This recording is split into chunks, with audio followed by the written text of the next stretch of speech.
여러분, 솔직히 물어볼게요. 한국 하면 뭐가 떠오르세요? 삼성, BTS, 치킨?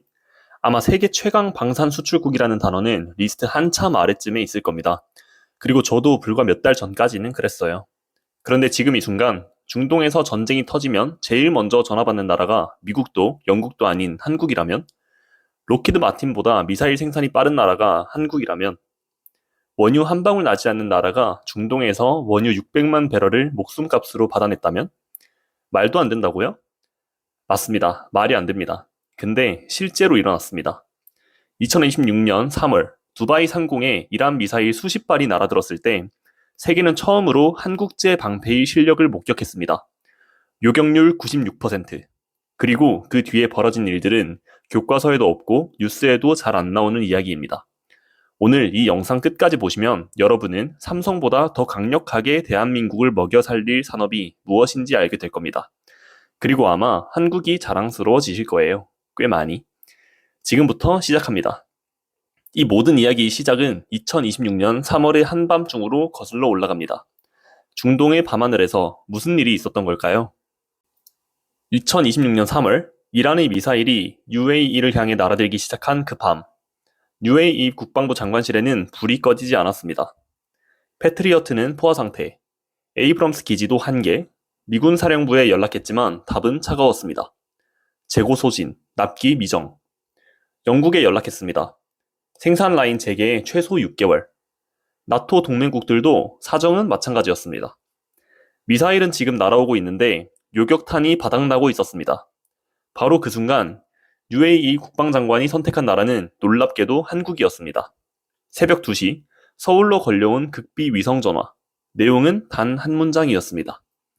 요격탄이 바닥났다. 당장 보내달라. 왜 하필 한국이었을까요? 단순한 선택이 아니었습니다. UAE는 이미 2022년 천궁2 도입 계약을 체결하면서 한국 방산의 속도와 신뢰성을 경험한 바 있었습니다. 그리고 지금 위기의 순간 그 기억이 손가락을 서울 쪽으로 향하게 만들었습니다. 미국도 아니고 영국도 아니고 이스라엘도 아닌 한국. 그 선택 뒤에는 70년이 넘는 분단의 역사가 만들어낸 세계 어디에도 없는 생존의 시스템이 숨어 있었습니다. 그리고 한국 정부의 답변은 전 세계 방산업계를 충격에 빠뜨리게 됩니다. 한국의 답변은 무엇이었을까요?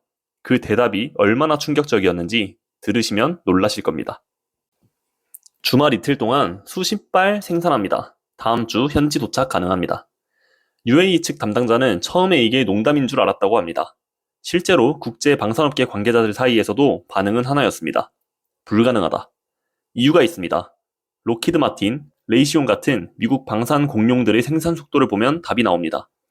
패트리어트 미사일 기준 연간 생산량은 약 500발, 하루에 1.4발꼴입니다.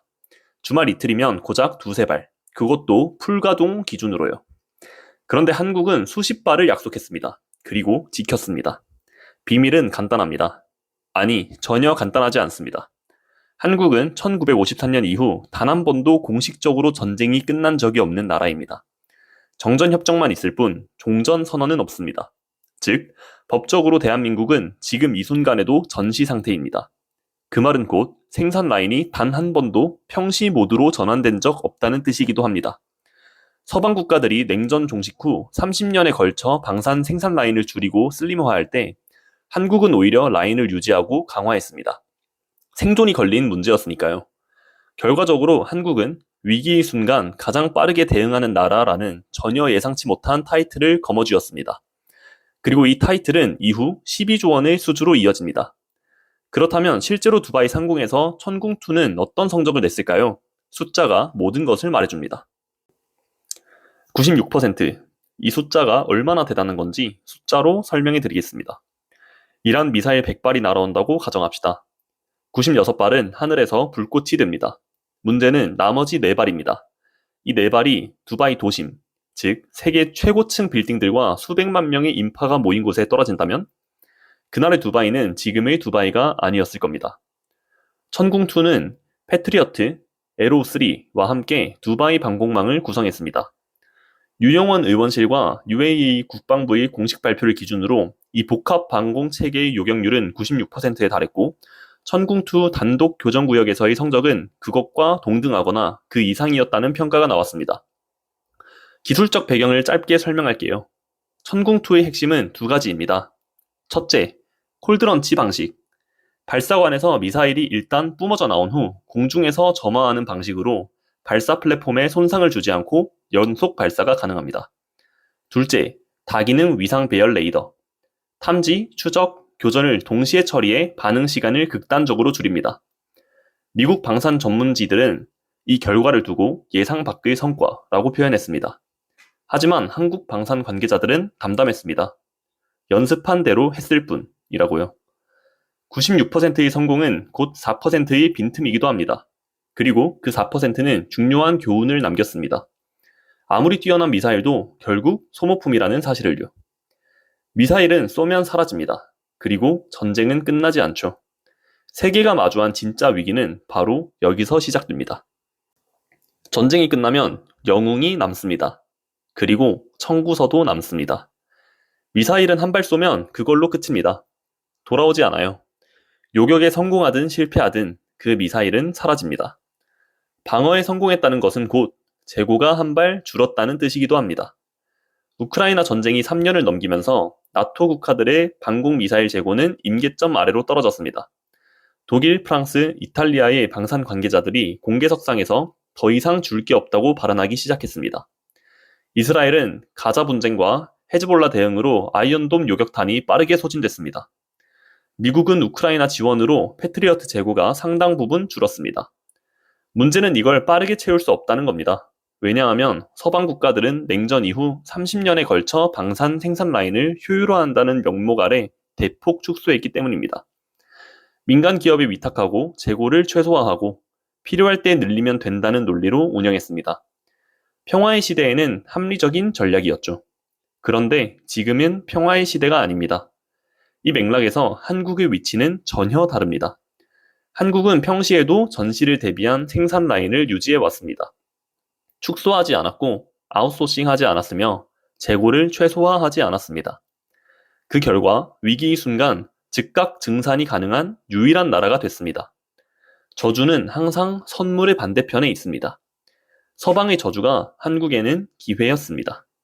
그렇다면 한국은 왜 이렇게 될 수 있었을까요? 그 비밀은 70년 전으로 거슬러 올라갑니다. 록히드 마틴은 세계 최대 방산 기업입니다. 연간 매출 670억 달러, 직원 12만 명. 미국 정부가 사실상 가장 신뢰하는 무기 공급사. 그런데 한국은 이 회사보다 미사일을 빠르게 찍어냅니다. 어떻게요? 답은 필요입니다. 생존의 필요. 록히드 마틴은 주문이 들어오면 생산합니다. 효율적인 민간 기업처럼 움직입니다. 재고를 쌓지 않고 수요에 맞춰 생산량을 조절합니다. 이건 합리적인 경영입니다. 문제는 전쟁은 합리적인 경영을 기다려주지 않는다는 거죠. 한국방위산업진흥회 자료에 따르면 한국의 방산 생산 시설은 평시에도 전시 가동의 70에서 80% 수준을 유지하도록 설계되어 있습니다. 법적으로도 주요 방산업체는 일정 수준 이상의 가동률을 유지할 의무가 있습니다. LIG 넥스원, 한화 에어로스페이스 같은 기업들이 이 구조 안에 있습니다. 1953년 7월 27일 정전협정이 체결됐습니다. 그런데 종전이 아닙니다. 정전입니다. 전쟁이 잠시 멈춘 것이지 끝난 게 아닙니다. 그 상태가 70년 넘게 지속됐습니다. 이 상태 덕분에 아이러니하게도 한국은 세계에서 가장 전쟁 준비가 잘 된 방산 수출국이 됐습니다. 평화를 원하면서도 전쟁을 대비했고 그 대비가 평화를 만드는 수출 동력이 된 것입니다. 분단의 비극이 방산의 기적을 만들었습니다. 속도만 있다고 팔리는 건 아닙니다. 그렇다면 가격은 어떨까요? 여기서 두 번째 반전이 시작됩니다. 패트리어트 미사일 한 발, 가격이 얼마인지 아세요? 53억 원입니다. 발사하면 그걸로 끝인 소모품에 53억. 전쟁 한 번에 수십 발, 수백 발을 쏘면 수천억이 사라지는 겁니다. 나라 예산이 한두 개씩 날아가는 거죠. 천궁2는 발달 15억 원입니다. 패트리어트의 3분의 1 수준. 그러면 성능도 3분의 1이겠지? 그렇게 생각하셨다면 두바이 상공의 96% 요격률을 다시 떠올려 보세요. 저렴하다고 약한 게 아닙니다. 방산 수출에서 신뢰는 가격보다 중요합니다. 아무리 싸도 믿을 수 없으면 안 삽니다. 반대로 신뢰가 입증되면 가격 경쟁력이 폭발적인 힘을 발휘합니다. 천궁2는 2026년 3월 실전에서 신뢰를 증명했습니다. 실험실이 아닌 진짜 전장에서. 여기서 한 가지 더, 방산 구매는 단순한 쇼핑이 아닙니다. 국가 안보를 위탁하는 행위입니다. 그렇기에 위기 때 얼마나 빨리 보내주느냐가 가격만큼 혹은 그보다 더 중요한 구매 기준이 됩니다. 한국은 이 세 가지를 모두 갖췄습니다. 싸고 빠르고 정확하다. 그리고 실전에서 검증됐다. 글로벌 방산 시장에서 이 조합을 가진 나라는 현재 한국뿐입니다. 사우디, 이라크, 폴란드, 루마니아가 한국에 수주 문의를 넣기 시작한 건 우연이 아닙니다. 그리고 UAE는 감사 인사를 원유로 대신했습니다. UAE는 감사의 뜻을 미사일이 아닌 원유로 돌려줬습니다. 그 규모가 얼마인지 들으시면 놀라실 겁니다. 2026년 3월 말 이란이 호르무즈 해협에 대한 봉쇄 위협을 공개적으로 선언하면서 국제 유가가 출렁이기 시작했습니다. 한국은 석유의 70% 이상을 중동에서 들여옵니다. 호르무즈가 막히면 한국 경제가 흔들립니다. 그 타이밍에 UAE 대통령이 서울에 연락을 해왔습니다. 한국 유조선에 원유 400만 배럴을 우선 공급하겠습니다. 추가로 200만 배럴은 비축분으로 확약합니다. 총 600만 배럴. 현재 국제유가 기준으로 환산하면 수천억 원에 달하는 규모입니다. 그냥 준 게 아닙니다. 호르무즈 위기 속에서 다른 나라 유조선들이 줄을 서 있는 상황에서 한국 선박이 우선권을 받은 겁니다. 이건 단순한 거래가 아닙니다. 외교적 언어로 하면 혈맹입니다. 네가 우리나라를 지켜줬으니 우리가 네 에너지를 지켜주겠다. 천궁2가 두바이의 밤하늘을 지켰고 그 밤이 대한민국의 에너지 안보로 돌아온 겁니다. 단순한 무기 판매가 이런 외교적 결과를 만들 수 있을까요? 그렇지 않습니다. 한국은 단순히 미사일을 판 게 아닙니다. 위기의 순간 함께 싸운 나라가 된 겁니다. 그리고 그 관계는 앞으로 수십 년의 에너지 외교 자산이 됩니다. 원유 600만 배럴은 시작일 뿐입니다. 그리고 이제 가장 중요한 이야기가 남았습니다. 바로 돈 이야기입니다. 얼마나 큰 돈인지 같이 보시죠.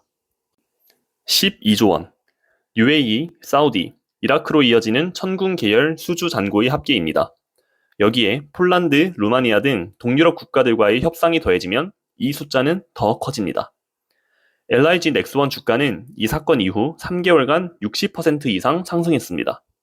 하나 에어로스페이스도 마찬가지입니다. 시장은 이미 반응했습니다. 하지만 진짜 이야기는 주가가 아닙니다. 천궁2의 성공은 단지 이 미사일 하나가 잘 팔린다는 이야기가 아닙니다. 한국 방산 전체가 다음 단계로 가는 발판입니다. LSAM은 사거리와 고도를 대폭 높인 상위 방공 체계입니다. KF-21 보라매는 현재 시험 비행을 진행 중인 4.5세대 전투기로 2030년대 방산 수출의 핵심 품목이 될 전망입니다. K9 자주포, FA-50 경전투기로 이미 글로벌 브랜드를 쌓은 한국 방산이 이제 미사일 방어 체계로까지 라인업을 완성한 겁니다. 그리고 더 중요한 게 있습니다. 한국은 이제 위급할 때 가장 먼저 전화하고 싶은 나라가 됐습니다. 이건 돈으로 살 수 없는 겁니다. 수십 년의 신뢰 축적, 실전 검증, 빠른 대응 능력이 만들어낸 국가 브랜드입니다. 삼성이 반도체로 세계를 바꿨듯 한국 방산이 안보의 지형을 바꾸고 있습니다. 그리고 이 이야기는 지금 막 시작됐습니다. 여러분의 의견을 댓글로 남겨주세요. 그리고 구독 눌러두시면 가장 먼저 관련된 내용 알려드리도록 하겠습니다.